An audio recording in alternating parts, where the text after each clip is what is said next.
Hi అండి, welcome to Vasavi వసతి కుటుంబం. ఈరోజైతే చప్పటి చేపలోను పచ్చి జీడిపప్పు కూర చేస్తున్నాను.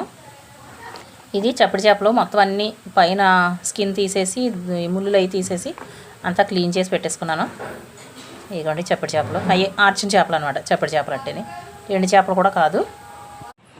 ఇది పచ్చి జీడిపప్పు కూడా క్లీన్ చేసి పెట్టేసుకున్నాను. ఇది ఇప్పుడు సమ్మర్లో వస్తుంది కదండి పచ్చి జీడిపప్పు. ఆల్రెడీ ఉల్లిపాయ వేగిపోతుంది. ఇంకా మీకు ముందంతా చూపించలేదు. ఉల్లిపాయను పచ్చిమిర్చి వేగుతుంది. ఇంకా కొంచెం ఆయిల్ పడుతుంది, కొద్దిగా వేస్తున్నాను. ఇదిగోండి ఉల్లిపాయ ముక్కలు వేగిపోయినాయి కదా. ఇప్పుడు అల్లం వెల్లుల్లి పేస్ట్ వేసేయచ్చు. అల్లం వెల్లుల్లి పేస్ట్ అండి ఇంట్లో చేసుకున్నది. ఇది 1 స్పూన్ వేస్తున్నాను. ఇది 1 స్పూన్, ఒక చిన్న స్పూన్ తోటి పసుపు బాగా వేయించేసుకోవచ్చు.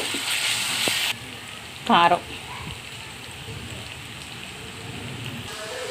ఈ చప్పటి చేపలు వేసేస్తున్నానండి. ఇవి మనకి ఇక ముళ్ళు ఏముండో చక్కగా ఉడికిన తర్వాత హ్యాపీగా తినేయచ్చు. కలిపేసుకుందాం బాగా. ఇది చిన్న స్పూన్ అండి. ఇది దీంతో 2 స్పూన్లు వేస్తున్నాను. మసాలా పొడిది వేసాను.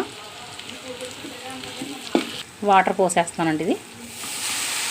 ఇది చప్పటి చేపలు అంటే మనకి సాల్ట్ కూడా వేసాను.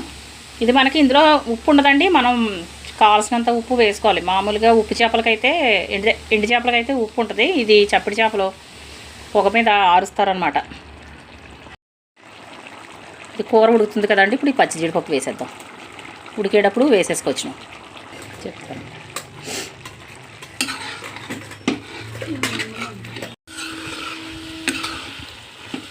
కూర దగ్గర ఉడికిపోయిందండి. ఇది సాల్ట్ కూడా సరిపోయింది. స్టవ్ కట్టేస్తాను. ఇంకా చూసారు కదా చప్పటి చేపలు పచ్చి జీడిపప్పు కూర అయితే రెడీ అయిపోయింది. ఓకేనండి. Thank you for watching. Stove కట్టేస్తాను.